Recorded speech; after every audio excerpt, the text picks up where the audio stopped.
अगर आपने एक घर खरीद रखा है जिसके लिए आपने लोन लिया है, लेकिन आप किसी और घर में रहते हो जिसके लिए आप रेंट पे कर रहे हो, तो क्या आप इन दोनों चीजों की इनकम टैक्स में डिडक्शन क्लेम कर सकते हो? आज की वीडियो में हम इसी पॉइंट पे डिस्कस करेंगे कि क्या आप अपने हाउसिंग लोन ईएमआई की और जो आप रेंट पे कर रहे हो, इन दोनों की डिडक्शन इनकम टैक्स में क्लेम कर सकते हो, और इन दोनों की डिडक्शन क्लेम करने के लिए आपको क्या क्या डॉक्यूमेंट्स रिक्वायर्ड है, और आप इन दोनों चीजों की डिडक्शन किस तरह से क्लेम करो जिससे कि आपके ऊपर कोई इनकम टैक्स का नोटिस भी अट्रैक्ट ना हो। इसके अंदर जो सबसे इम्पोर्टेंट पॉइंट है वो है कि आपने जो घर खरीद रखा है वो किस सिटी में है, और आप जहाँ पे रेंट पे कर रहे हो वो जो घर है वो किस सिटी में है। सपोज आपने घर खरीदा दिल्ली के अंदर और आप जॉब करते हो नोएडा में, और आप नोएडा में ही रेंट पे कर रहे हो, तो इस केस में आप डिडक्शन इजीली क्लेम कर सकते हो। इसमें आपको कोई भी दिक्कत नहीं आएगी। तो अगर आपने घर खरीदा है किसी और सिटी में लेकिन आप रेंट पे कर रहे हो किसी और सिटी के अंदर, तो आप इनकम टैक्स में दोनों चीजों की डिडक्शन इजीली क्लेम कर सकते हो, आपको कोई भी प्रॉब्लम नहीं आएगी। लेकिन अगर आपने जिस सिटी के अंदर लोन लिया है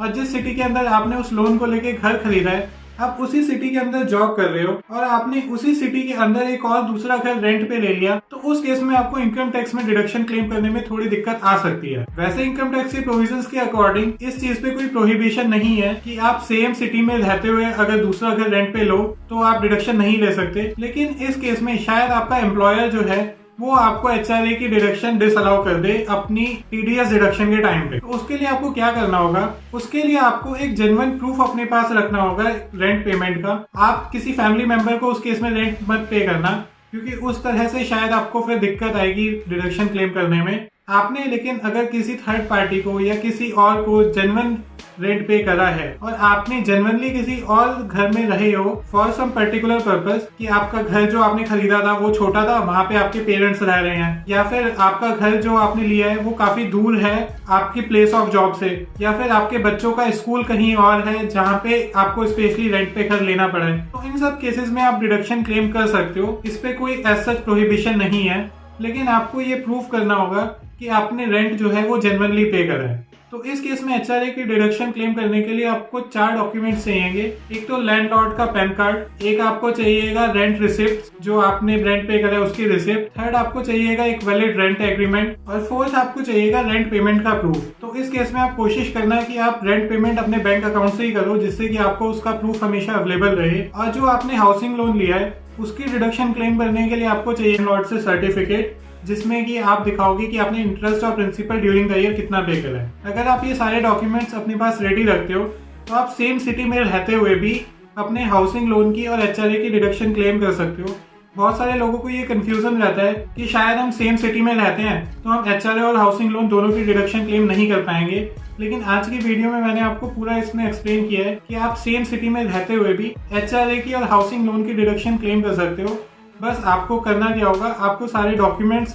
अपने पास रेडी रखने हैं, और आपका अपने मेन घर से जिसके लिए आपने लोन लिया है उससे जो आप अलग रह रहे हो रेंट पे, उसका कोई जेन्युइन रीजन आपके पास होना चाहिए। तो इन केस अगर आपको कभी इनकम टैक्स ऑफिसर इस चीज के लिए क्वेश्चन करता भी है तो आपके पास उसका एक रेडीमेड आंसर होगा कि आप इस रीजन से अपने घर से अलग रह रहे थे, तो इसमें आपको कोई भी इनकम टैक्स में डिसअलाउंस नहीं आएगी अगर आप इस तरह से इसकी डिडक्शन क्लेम करोगे। फर्दर एचआरए की डिडक्शन आप किस तरह से क्लेम कर सकते हो ये मैंने इस सीरीज की फर्स्ट वीडियो में बताया था, और आप हाउसिंग लोन की डिडक्शन किस तरह से क्लेम कर सकते हो और मैक्सिमम डिडक्शन वहाँ पे कितनी क्लेम कर सकते हो वो मैंने इस सीरीज की 5th वीडियो में बताया था। इन दोनों वीडियोस का लिंक भी मैंने डिस्क्रिप्शन में डाल दिया है। अगर आपने वो वीडियोस अभी तक नहीं देखी हैं तो आप वो वीडियोस देख लो जरूर जाके, जिससे कि आपके और भी हाउसिंग लोन और एचआरए से रिलेटेड जो डाउट्स हैं वो क्लियर हो जाए। फर्दर हमने इस चैनल पे एक डीकोडिंग मनी के नाम से यूट्यूब शॉर्ट्स की सीरीज और चला रखी है, जिसके अंदर हम आपको डेली फाइनेंस से रिलेटेड, पर्सनल इन्वेस्टमेंट से रिलेटेड एडवाइस देते हैं। तो अगर आपको म्यूचुअल फंड में investment related, share market related या फिर एफडी रिलेटेड